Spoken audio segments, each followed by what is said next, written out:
pu parler pendant la dernière rencontre de cette vision très utile, très pragmatique, très utile pour nous, avec cette échelle qui nous permet de voir comment les différentes techniques d'écriture peuvent aller du plus sécurisant au moins sécurisant, mais mon- par contre plus ouvrant, avec de plus en plus d'ouverture à l'inconscient, de plus en plus d'ouverture au plus vaste en nous, à l'imaginaire, à l'intuition, à l'inconscient, etc. Mais par contre très possiblement trop, avec un trop grand manque de sécurité, possiblement quand le système nerveux il est très régulé, quand il y a beaucoup de fébrilité, quand il y a beaucoup d'insécurité, justement.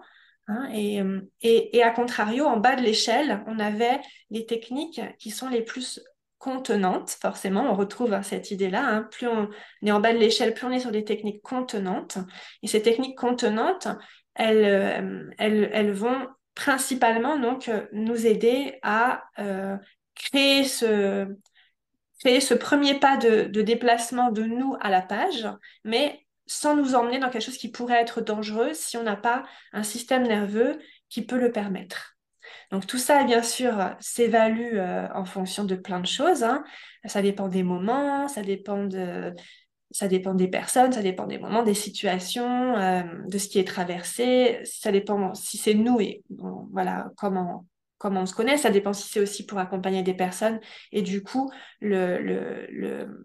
ça demande de bien, voilà, de ne pas forcément donner des exercices à des personnes qui sont pas en mesure de pouvoir bien les vivre parce que, voilà, en lien avec là où elles en sont de leur système nerveux. Donc, on avait beaucoup parlé de ça donc la dernière fois.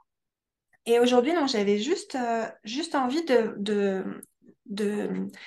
revenir sur certains points qu'on a vus en stage, mais du coup de les amener ici et de les compléter.